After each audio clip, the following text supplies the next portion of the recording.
Dia 29 de fevereiro. Juízes 15. Algum tempo depois, durante a colheita do trigo, Sansão levou um cabrito de presente para sua esposa. Vou ao quarto da minha esposa para dormir com ela, disse ele, mas o pai dela não o deixou entrar.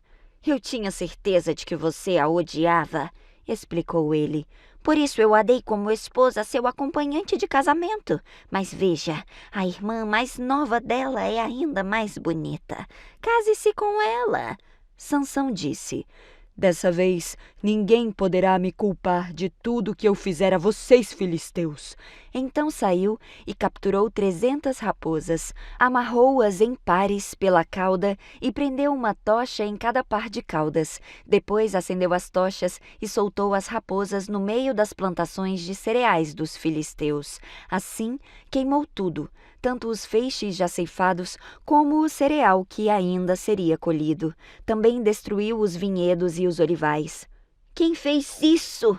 Perguntaram os filisteus e responderam: foi Sansão, pois seu sogro de Tímna deu a esposa de Sansão a seu acompanhante de casamento. Então os filisteus queimaram vivos a mulher e seu pai. Sansão disse aos filisteus: não descansarei enquanto não me vingar de vocês pelo que fizeram. Ele os atacou com grande violência e matou muitos deles. Depois foi morar numa caverna na rocha de Etã. Então os filisteus acamparam em Judá e se espalharam pelos arredores da cidade de Leí. Os homens de Judá perguntaram aos filisteus: por que vieram nos atacar? Os filisteus responderam: viemos capturar Sansão e nos vingar dele. Então 3.000 homens de Judá desceram para buscar Sansão na caverna da rocha de Etã. Você não sabe que os filisteus nos dominam? Disseram a Sansão. O que está fazendo conosco? Sansão respondeu: eu só fiz a eles o que fizeram a mim. Mas os homens de Judá lhe disseram: viemos amarrá-lo e entregá-lo aos filisteus. Está bem, disse Sansão, mas prometam que vocês mesmos não me farão mal. Vamos apenas amarrá-lo e entregá-lo aos filisteus, responderam eles. Não vamos matá-lo. Então o amarraram com 2 cordas novas e o fizeram sair da rocha. Quando Sansão chegou a Leí, os filisteus vieram ao seu encontro, dando gritos de vitória. Mas o Espírito do Senhor veio com poder sobre Sansão, e ele rompeu as cordas em seus braços, como se fossem barbantes de linho queimados, e as amarras caíram de suas mãos. Sansão encontrou a queixada de um jumento que tinha sido morto havia pouco tempo. Ele a pegou e a usou para matar 1.000 filisteus. Então disse: com uma queixada de jumento fiz deles montões. Com uma queixada de jumento matei 1.000 homens. Quando acabou de celebrar sua vitória, jogou fora a queixada, e aquele lugar foi chamado de Remat-Leí. Sansão sentiu muita sede e clamou ao Senhor: por meio da força do teu servo, concedeste este grande livramento. Acaso devo morrer de sede e cair nas mãos desses incircuncisos? Então Deus fez jorrar água de um buraco no chão em Leí. Sansão bebeu e se reanimou. Chamou aquele lugar de En-Hacoré, que existe em Leí até hoje. Sansão julgou Israel durante 20 anos, no período em que os filisteus dominavam a terra. Juízes 16. Certo dia, Sansão foi à cidade filisteia de Gaza e conheceu uma prostituta com quem passou a noite. Logo correu a notícia de que Sansão estava lá, e os homens de Gaza se reuniram e esperaram a noite toda junto aos portões da cidade. Ficaram em silêncio a noite inteira, pois pensavam: quando o dia clarear, vamos matá-lo. Mas Sansão ficou deitado só até a meia-noite. Então levantou-se, agarrou os portões da cidade com os 2 batentes e os ergueu junto com a tranca. Colocou-as sobre os ombros e as levou para o alto da colina que fica em frente de Hebrom.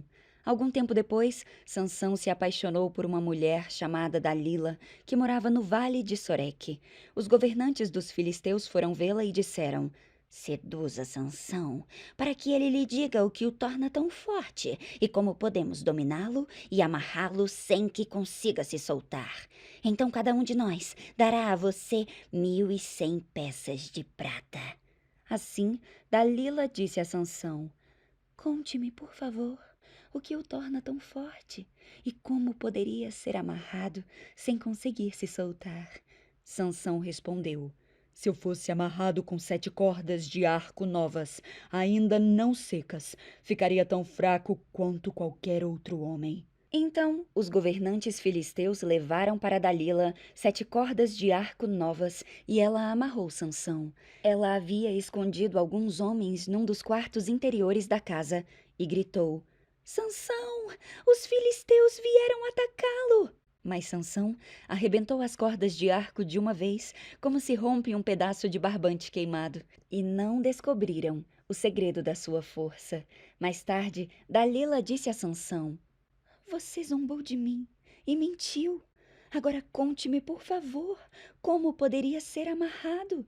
Sansão respondeu: Se eu fosse amarrado firmemente com cordas novas em folha, que nunca foram usadas, eu ficaria tão fraco como qualquer outro homem. Assim, Dalila pegou as cordas novas e o amarrou com elas.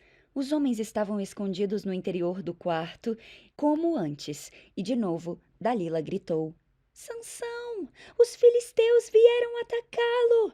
Mais uma vez, porém, Sansão arrebentou as cordas em seus braços, como se fossem fios. Então Dalila disse: Você zombou de mim e mentiu. Agora conte-me, por favor, como poderia ser amarrado. Sansão respondeu: Se você tecesse as 7 tranças do meu cabelo no pano do seu tear e o prendesse com o pino do tear, eu ficaria tão fraco como qualquer outro homem. Enquanto Sansão dormia, Dalila teceu as 7 tranças do cabelo dele no pano. Depois, prendeu-o com o pino do tear. De novo, ela gritou: Sansão, os filisteus vieram atacá-lo! Mas Sansão acordou e soltou de uma vez o cabelo do tear e do pano. Então Dalila disse: Como você pode dizer que me ama, se não me conta os seus segredos? Zombou de mim 3 vezes e ainda não me disse o que o torna tão forte. Todos os dias, ela o atormentava com a sua importunação, até ele não suportar mais. Por fim, contou-lhe o seu segredo. O meu cabelo nunca foi cortado, pois eu fui consagrado a Deus como nazireu desde o nascimento.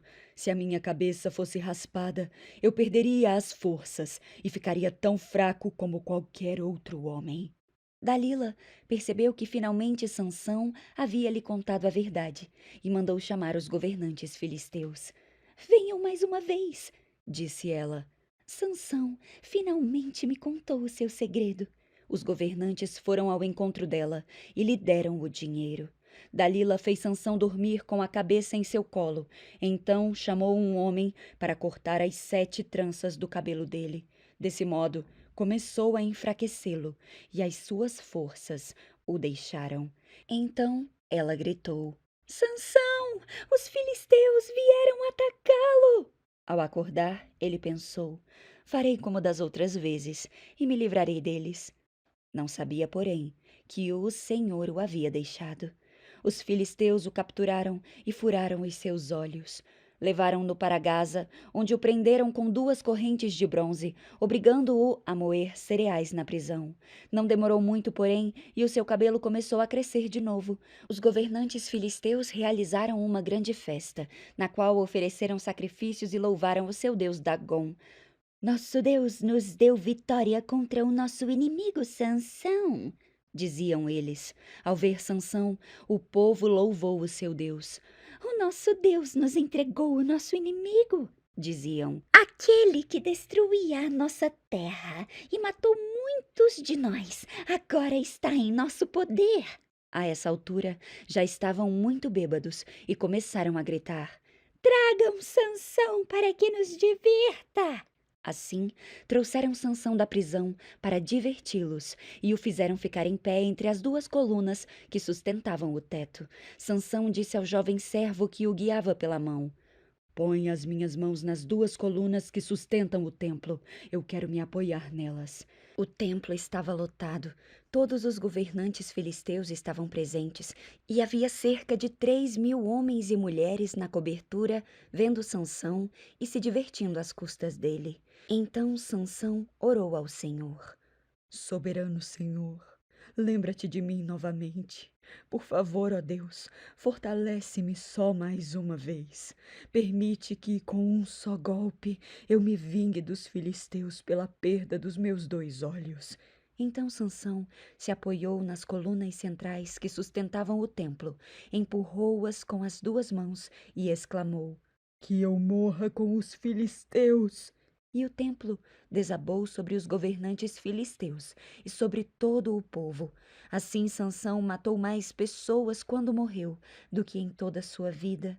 Mais tarde, seus irmãos e os outros parentes desceram para buscar o corpo. Eles o levaram de volta para casa e o sepultaram entre Zorá e Estaol, onde seu pai Manoá estava enterrado. Sansão julgou Israel durante 20 anos. Juízes 17. Havia um homem chamado Mica que vivia na região montanhosa de Efraim. Certo dia, disse à sua mãe: Eu a ouvi amaldiçoar uma pessoa que roubou suas 1.100 peças de prata. Na verdade, fui eu quem roubou essa prata. Ela está comigo. O Senhor o abençoe, meu filho, respondeu a mãe. Ele devolveu a prata e ela disse: Dedico solenemente essas peças de prata ao Senhor. Em favor do meu filho, eu mandarei fazer uma imagem esculpida e um ídolo de metal. Assim, quando ele devolveu a prata à mãe, ela separou 200 peças e as entregou a um ourives. Delas, ele fez uma imagem esculpida e um ídolo de metal, que foram colocados na casa de Mica. Este homem, Mica, construiu um santuário para o ídolo e também fez um colete sacerdotal e alguns ídolos do lar. Então nomeou um de seus filhos como seu sacerdote pessoal. Naqueles dias, Israel não tinha rei. Cada um fazia o que parecia certo aos seus próprios olhos. Certo dia, um jovem levita que vivia em Belém de Judá chegou àquela região. Havia saído de Belém à procura de outro lugar para morar. Em sua viagem, chegou à região montanhosa de Efraim e aconteceu de parar na casa de Mica. De onde você vem? Perguntou Mica. E o jovem respondeu: Eu sou levita, de Belém de Judá, e estou à procura de um lugar para morar. Fique aqui comigo e seja pai e sacerdote para mim, disse Mica. Eu lhe darei 10 peças de prata por ano, além de roupa e comida. O jovem levita concordou e se tornou como um dos filhos de Mica. Então Mica nomeou o levita seu sacerdote pessoal e o jovem ficou morando em sua casa. Mica disse: Agora eu sei que o Senhor será bondoso comigo, pois eu tenho um levita como meu sacerdote.